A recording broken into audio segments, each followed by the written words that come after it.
महायुती सरकारनं 3 जूनला झालेल्या कॅबिनेटच्या बैठकीत महाराष्ट्र राज्य अनुसूचित जमाती आयोग निर्माण केल्यानं राज्यातील लाखो आदिवासी बांधवांना याचा लाभ होणार असून या आयोगाचा गोंदिया जिल्ह्यातील आमगाव विधानसभा क्षेत्राचे आमदार संजय पुराम यांच्या उपस्थितीत आदिवासी बांधवांनी एक दुसऱ्यांना पेढे खाऊ घालत फटाके फोडून जल्लोष केला।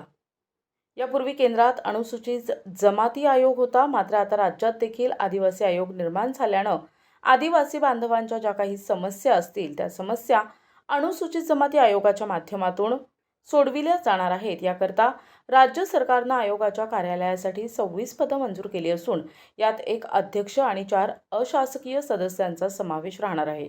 यासाठी 4 कोटी 20 लक्ष रुपयांची तरतूद करण्यात आली आहे।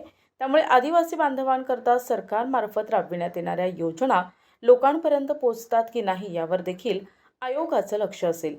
त्यामुळे आज गोंदियात आमगाव देवरी विधानसभा क्षेत्राचे आमदार संजय पुराम यांच्या उपस्थितीत गोंदिया जिल्ह्यातील आदिवासी समाजाच्या 47 संघटनांच्या प्रतिनिधींनी एकत्र येत आज जल्लोष साजरा करत राज्य सरकारचे आभार मानले। तर आज खऱ्या अर्थानं केंद्र आणि राज्य सरकारनं आम्हाला न्याय दिला अशी भावना आदिवासी संघटनांनी व्यक्त करत राज्य सरकारचे आभार मानलेत। तर यापुढे लवकरच जिल्हा पातळीवर महाराष्ट्र राज्य अनुसूचित जमाती आयोगाचे कार्यालय उभारण्यात येणार असल्यानं जिल्हा पातळीवर देखील आदिवासी बांधवांच्या समस्या सोडविण्यास मदत होईल। केंद्रामध्ये हा आदिवासी आयोग होता, आता राज्यात देखील लागू झालेला आहे। काय नेमका फायदा होणार आहे आदिवासी समाजाला या आयोगाचा? 2014 मध्ये ज्यावेळेस भारतीय जनता पक्षाची सरकार केंद्रामध्ये आणि महाराष्ट्रामध्ये आली त्यावेळेस देशाचे लोकप्रिय प्रधानमंत्री आदरणीय नरेंद्र मोदी साहेबांनी एक नारा दिला होता, सबका साथ, सबका विकास और सबका विश्वास। आणि म्हणून त्या धर्तीवरून आज पुन्हा महाराष्ट्र राज्याचे मुख्यमंत्री देवेंद्र फडणवीस साहेब, उपमुख्यमंत्री एकनाथ शिंदे साहेब, उपमुख्यमंत्री आदरणीय अजितदादा पवार साहेब यांच्या माध्यमातून 3 जून 2025ला असा एक ऐतिहासिक निर्णय घेण्यात आला की ज्याच्यामध्ये शोषित पीडित या आदिवासी समाजाला न्याय मागण्यासाठी एक व्यासपीठ देण्यात आला आणि तो व्यासपीठ म्हणजे अनुसूचित जनजाती आयोग।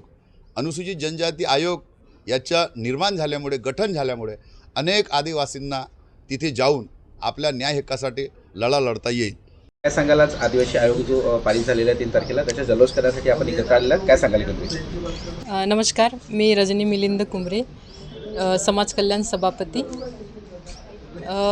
आज अत्यंत आनंदाचा आणि महत्त्वाचा दिवस आमच्या आदिवासी समाजाकरिता, बांधवाकरिता हा आज ठरलेला आहे। कारण महाराष्ट्र सरकारने जो 3 जूनला जो निर्णय घेतलेला आहे, आदिवासी विकास स्वतंत्र आयोगची स्थापना करण्याचा जो निर्णय घेतलेला आहे, अत्यंत महत्त्वाचा निर्णय आमच्या महाराष्ट्र सरकारनं आदरणीय देशाचे महाराष्ट्र राज्याचे मुख्यमंत्री देवेंद्रजी फडणवीस यांच्या नेतृत्वात तो निर्णय पूर्ण झालेला आहे।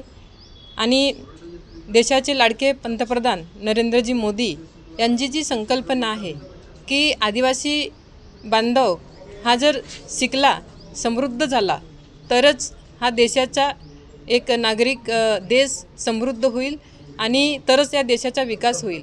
आणि ह्या सर्व संकल्पनेतूनच महाराष्ट्र सरकार आपल्या समाजासाठी, आदिवासी बांधवांसाठी वेगवेगळ्या प्रकारच्या ज्या काही योजना या आयोगाच्या माध्यमातून एक समाजाला मिळणार आहेत।